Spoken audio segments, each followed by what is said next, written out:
అన్నిటి సరే. ఇప్పుడు గుడివాడలో జడ్పీ చైర్పర్సన్ ఇష్యూ, దాని ఏదైనా స్టేట్ వైడ్ ఇష్యూ కింద బీసీ లేడీ మీద అటాక్ చేశారు తెలుగుదేశం ఎమ్మెల్యే గోండాలో ఎమ్మెల్యే డైరెక్షన్ పైనుంచి లోకేష్ డైరెక్షన్.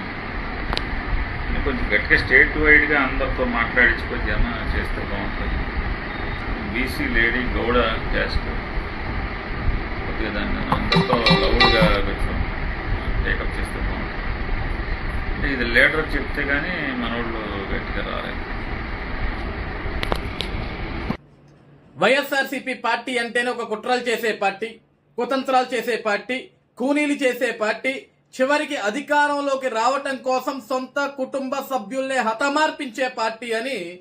నాడు జగన్మోహన్ రెడ్డి నిరూపిస్తే, ఈరోజు ఘోర ఓటమి తర్వాత ఇప్పటికీ కూడా సిగ్గు సెరవు లేకుండా, బుద్ధి జ్ఞానం లేకుండా, ఎందుకు ఓడిపోయామని అంచనా కూడా వేసుకోకుండా, ఎందుకు ప్రజలు వీళ్ళ ముఖం మీద కాండ్రించి ఉమ్మారు, ఎందుకు ఎడంకాలు చెప్పు తీసి కొట్టారన్న విషయం కూడా అర్థం చేసుకోకుండా ఇంకా ఇంకా ఇంకా దిగజారిపోయి ఈరోజు ప్రజల మధ్య గొడవ పెట్టాలి, రాష్ట్రంలో ఈరోజు శాంతి భద్రతల మొత్తాన్ని కూడా చెడగొట్టాలి, రాష్ట్రంలో అసాంఘిక కార్యక్రమాలు చేపట్టాలి, రాష్ట్రంలో అశాంతిని చెయ్యాలి, రాష్ట్రంలో గొడవలు పెట్టాలి, రాష్ట్రాన్ని తగలబెట్టాలనే విధంగా వీళ్ళు ఎంత కుట్రగా దిగజారుతున్నారు అంటే విన్నారుగా. పేర్ని నాని ఈడు ఓడిపోయిన దగ్గర నుంచి కూడా, వీళ్ళ పార్టీ అధికారం కోల్పోయిన దగ్గర నుంచి, వీళ్ళకి కనీసం ప్రతిపక్ష స్థానం కూడా లేకపోయిన దగ్గర నుంచి, వీళ్ళ కొడుకు పేర్ని కిట్టుగాడు ఎప్పుడైతే ఓడిపోయాడో అప్పటి నుంచి కూడా వీడికి బాగా కడుపు మంట. ప్రతిరోజు ఆంధ్రప్రదేశ్ రాష్ట్రంలో ఏదో ఒక అలజడిని సృష్టించాలి, ఏదో ఒక గొడవను సృష్టించాలి, ఆ గొడవలలో వీళ్ళు చలిమంట కాచుకోవాలి అన్నట్లుగా ప్రవర్తిస్తున్నారు. నిన్న గుడివాడలో వీళ్ళే ఒక రెచ్చగొట్టే కార్యక్రమం చేశారు, ఒక అసాంఘిక కార్యక్రమం చేపట్టాలని, దానివల్ల ఇరు పార్టీలు రెచ్చిపోవాలి, ఇద్దరు కొట్టుకు చావాలి, ఈడు జగన్మోహన్ రెడ్డి మాత్రం చలిమంట కాచుకోవాలి అన్నట్లుగా ప్రవర్తించి చివరికి వీడు ఏం మాట్లాడుతున్నాడు ఫోన్లో, గుడివాడలో జరిగిన ఇన్సిడెంట్ టీడీపీ ఎమ్మెల్యే తరపున గుండాలు వీళ్ళని చేయమని చెప్పింది నారా లోకేష్ అని చెప్పండి, వాళ్ళు బీసీ కులానికి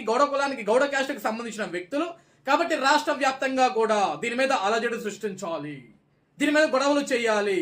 వెంటనే నాయకుడికి చెప్పండి, నాయకుడు చెప్తే తప్ప వీళ్ళు చేసినట్టు లేరు, ఎందుకంటే నా మాట ఎవడు వినే పరిస్థితి లేదు, నేను ఒక ఆటలు అడ్డి పనులు అంటుడుగా చూస్తున్నారు కాబట్టి నాయకుడిని ఫోన్ చేసి చెప్పమనండి, ఆయన బెంగళూరులో నిద్రపోతే సరిపోదు, ఈ రాష్ట్రంలో గొడవలు జరగాల, రాష్ట్రం తగలబడాలా, ఆంధ్రప్రదేశ్ రాష్ట్రానికి వచ్చే పరిశ్రమలు పారిశ్రామికవేత్తలు కూడా ఈ రాష్ట్రంలో జరుగుతున్న అల్లర్లను చూసి భయపడి పారిపోవాలన్నట్లుగా ఈడు ప్రవర్తిస్తున్నాడు. ఈరోజు కూటమి ప్రభుత్వంలో ఉన్న పెద్దలందరికీ కూడా నేను ఒకటి విన్నవించుకున్నాను సార్, మనకు మరీ అతి మంచితనం కూడా పనికిరాదండి, ఇటువంటి వెధవల వల్ల ఆంధ్రప్రదేశ్ రాష్ట్రం నాశనం అవుతుంది, రాష్ట్రంలో గొడవలు అలజడులు అల్లర్లు సృష్టించబడతాయి కాబట్టి ఇటువంటి వెధవల్ని వెంటనే యాక్షన్ తీసుకొని వీళ్ళని లోపల వేసి మక్కిలెరగొట్టి చట్టానికి అప్పగిస్తే,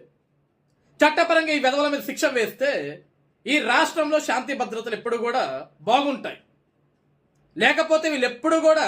అశాంతిని రేకట్టించి శాంతి భద్రతను చెడగొట్టి ప్రజల మధ్య గొడవలు పెట్టి రాష్ట్రాన్ని తగలబెట్టి ఆ తగలబడుతున్న మంటల్లో వీళ్ళు చలిగాసుకోవాలని చూస్తారు తప్ప ఇంకోటి ఏది ఉండదు. కాబట్టి మన అతి మంచితనాన్ని పక్కన పెట్టి ఇటువంటి వెధవల మీద వెంటనే యాక్షన్ తీసుకొని ఇటువంటి వెధవల్ని శిక్షించండి, అసలు ఈ పార్టీనే లేకుండా చేయండి రాష్ట్రంలో.